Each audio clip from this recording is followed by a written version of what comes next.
Two people are behind bars accused of kidnapping a woman and forcing her to have sex for money.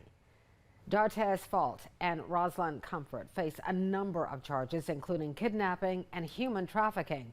The Coastal Carolina Trafficking Task Force arrested them on January 30th.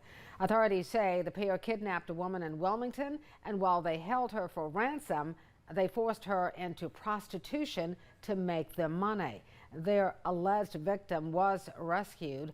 Both Falk and Comfort remain in jail tonight. New